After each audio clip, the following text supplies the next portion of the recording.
One more to go. One more to go. Don't feel sorry for yourself and never make excuses. Best thing about sport is that this is the best way. This is literally probably one of the best ways to learn about life. Playing basketball, playing football, whatever. Any sport is it's the best way to learn about life. This is like one of the best ways I learned about life. You get to learn and see if you can make somebody better on your team. You get to try to figure out different personalities. Like if I was on the team, I'd be like, dang, it's like, let me try to get to know Jake more so I could, try to figure out what goes through his mind before a game. Or Sean, or Mayor, understand differences. You get to see if you have a leadership personality or not. There's so many different things. You get to see how you prepare for games, how you prepare for practices. Same way you prepare for this is probably the same way you prepare for school, for events. It all relates. That's why it's so dope. That's literally why it's so dope. The thing about you guys and a lot of other kids in the world that separates the guys like, we don't need to talk about like the Kobe's and the LeBrons. You can see why they are. But there are a ton of Kobe's that aren't in the Hall of Fame. A ton of Kobe's because of their mindset. I try to figure out what y'all play for, like as individuals. Like I can't tell what or who y'all play for. Me specifically, I never played basketball for myself. To this day, I coach because I don't coach for myself. Like, if I wanted to coach for myself, I'd be out here sending applications to G League jobs and college jobs all damn day if I want to coach for myself and get a salary. No, that's not what it's for. When I played basketball, I played for my sisters. I played for my brothers. I played for my mom. I played for all my homies on my block. Literally. Anybody who lived on my block, I played for them. So when I came home after the game, be like, yo, you was hooping. Or if you had a rough game, bro, I saw you though. You left it all out there. How's your knee? That's what I played for. Because I just knew that I had something and somebody to play for every game. So when I played, you never saw me go through the motions.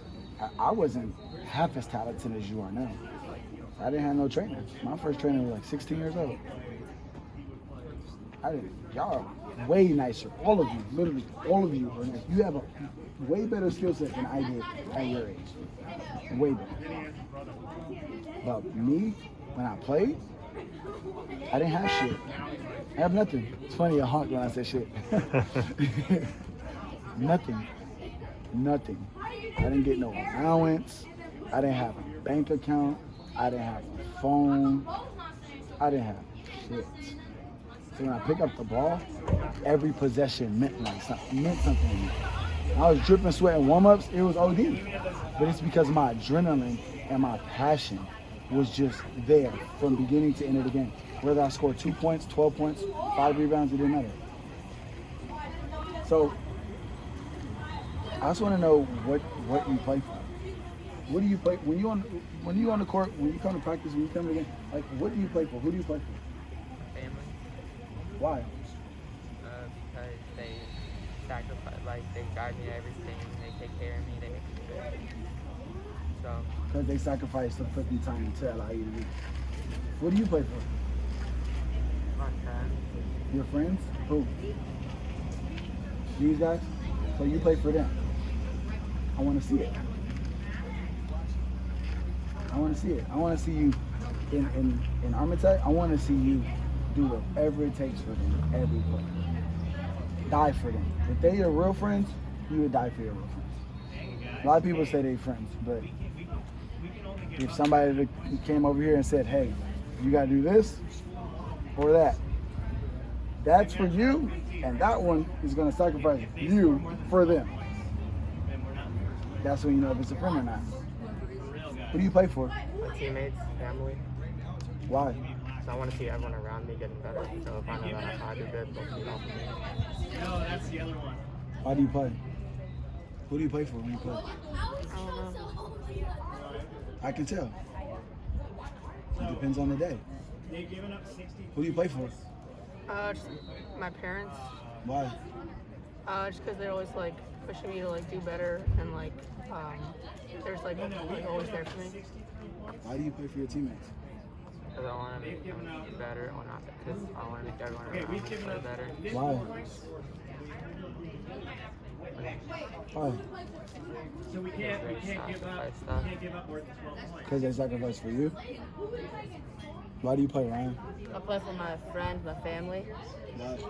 I mean, they help me, and I mean, I'm just trying to improve everyone as a person and a player. Why do you play? My parents and my teammates. For what? Because my parents sacrificed a lot to like for basketball and everything else. And my teammates just so we can do better as a team and as kids. So, we talked about this a million times over the years. You guys have wonderful parents. You guys have wonderful lives, wonderful upbringings. That is nothing to be ashamed of. I wish I grew up the way I grew up. Everybody said the same thing. My teammates and my family. But when you hear Zion, Bam Adebayo, LeBron, I stop there. When you hear them say why they play, Zion, because my mom and dad breaking their back. Because I got some classmates that didn't make it to 18. That doesn't mean your life has to be like that. Because I done seen too many people fail. Because people was down, putting me down all the time. That's fuel. LeBron, because my mom broke her back. She was by herself. We didn't have nothing. Me and my boys from high school, that whole team, we didn't have nothing. That's fuel. It sits in your stomach. When you step on the court, that's the first thing you think about. Same thing. Iverson. They kept trying to lock me up. You wonder why Meek Mill keep coming out with albums? Because they keep trying to throw me in jail, and I keep trying to be a better person. Because they still think I'm a 14-year-old drug dealer. So you think when he step in the studio, what do you think he's thinking about? That judge that tried to put him in jail for life for popping a willie. That's what it's fuel. It's something in your stomach. People think I'm crazy when I coach. Most of the time, I don't even have any awareness of anybody because I'm so focused on you guys. Because there's something in my stomach that's like, damn, I put in thousands of hours into my team, and Quincy, and you. Like, that's why. Because I care about this. Not the wins and losses. I care about this. So I'm coaching for something. My mom is still poor. I'm coaching for that. I'm still bipolar. I'm coaching for that. I still struggle every day with depression. I'm coaching for that. You guys make me happy. I forget that I have shortcomings when I'm around y'all. When I come to practice, I forget my life sucks. When I'm coaching, I forget my life sucks. When I'm training you, I forget that things aren't going my way. You guys are my cure. All right, so we're gonna make this feel real, so that you can feel how I felt when I was 10 and I played at the rec center. I used to get technicals at the rec center. It's not a cool thing, but because my mom was in the hospital and she would make my game. So when I played like, and you couldn't slow me down. It's like, dude, this dude, like, don't ever stop, because I'm playing to make sure I would play games with myself. If I didn't play as hard as I possibly could, do whatever it took to win, just do whatever it takes to win, even if I lost. My mom might die today. How would I feel if I played 80% and then I leave the game and my mom died and I get the phone call? Same way I feel about Rodney. I was at Calvary practice when Rodney died. That was a hell of a practice, though. You know why? Because before the practice, he tweeted and said, I'm feeling way better. Going into my last surgery, I'm feeling way better. In the practice, the whole practice, I was lit. End of practice, I got the car, fell right to the middle of the floor where I walk out. Died 2 hours later. But I was happy and I was coaching y'all hard. So I didn't let them down because I was going hard. That's what I'm talking about. There's fuel there. There's always motivation somewhere. When you guys are on the court, I don't feel where your motivation is coming from. And that's okay. You don't have to go through the worst things in life to be mentally tough. But maybe you should put yourself in the shoes of those situations. Maybe start visualizing yourself in the most scariest situations of your life before you play a game. And say, if I don't do this, this is gonna happen. We're gonna do that right now. And if it comes off serious, I hope you feel the seriousness of it. So when we go into this game, I don't give a damn if we win or lose. I want to see mental toughness, flat out. Ryan, it won't pertain to you, all right? But everybody else, it will. Y'all listening? I'm going one by one. Jake, there's a bullet in your chest right now. And you're bleeding a lot and you feel lightheaded in the ambulance. If you lose this next game, you're gonna die. This is gonna be your last chance to live. And you're never playing basketball again. If you lose this game. If we lose this game because of you. Like that triple overtime, we lost because of you. And you died that day. So the bullet is in your chest and you're bleeding. I know what it feels like. It's scary as fuck. It's fucking scary. It's scary. You 14? 15? I was 16 and the bullet went right here and you're bleeding everywhere. It was fucking scary, bro. Imagine that. A bullet right there in your chest right now and it's leaking. We're gonna lose if you don't do whatever it takes for us to win today. Promise you. Done. Quincy. Karen, diagnosed with heart disease. That's heavy. Trust me. That's just scary, bro. Imagine waking up every day thinking your mom might die. My mom has stitches all the way down her chest, permanent, from staples. 3 open heart surgeries. Imagine your mom has heart disease. And if you don't go out there and get 10 points, 5 assists, and 5 rebounds, they're going to pull the plug.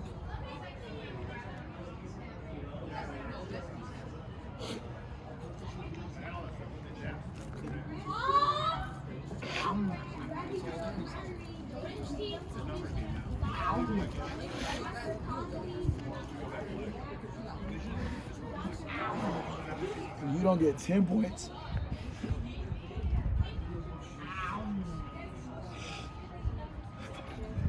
Five assists, 5 rebounds. They're gonna pull the plug. Put a plug on your mom after the game. Pat, if you don't get 10 rebounds in this game, your mom and dad are gonna get a divorce and you will have to move out of your home into a less fortunate situation and your mom and dad will never be together again. You don't know how that feels. But you will after this game. If you don't get 10 boards. You will, I promise you.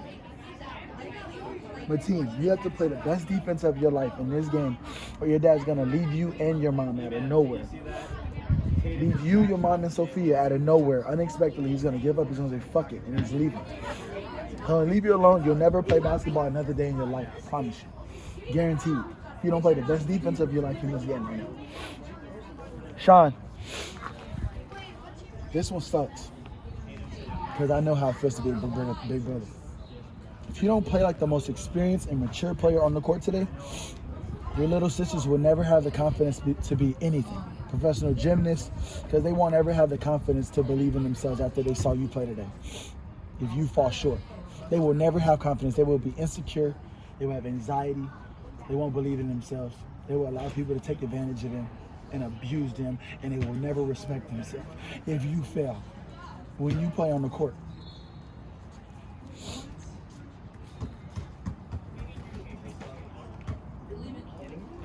Did you have issues in elementary school as a kid? Did you have low self-esteem? Was there a time when you used to play soft? Did your humble 13U team lose a lot? Did you have emotional breakdowns, mental breakdowns? Was it hard? Was it stressful? Was the game not fun at one point? Did you get into all the high schools you wanted to go to? How does that make you feel? Feels good. You're better. Feels you? I can see it. I can see it. This isn't to separate anybody from anybody, because we are a team. And if you want to be on a good team, everybody has to have a role. Everybody has to be good at doing something, one or two things. So when you play with balance, Q. If you're not scoring, get some assists.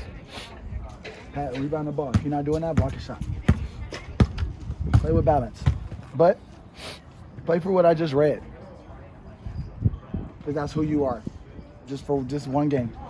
And then maybe that'll be who you are every game, win or lose. Maybe that'll be who you are when you live your life. That person that's about to go through a divorce in your household. It's not a good feeling. Wake up in the morning and not hear your dad's voice and not see his face on the team. Imagine that. Imagine what type of person you'll be. Imagine that, Jake. Imagine him not being here. Imagine it. Imagine you not having Lori. Imagine your life without your mom. Imagine your dad being gone. This ain't to make you sad, it's to make you understand. All right? We got 15 minutes. Let's go, y'all. Get stressed out, get your shoes on. Let's get ready.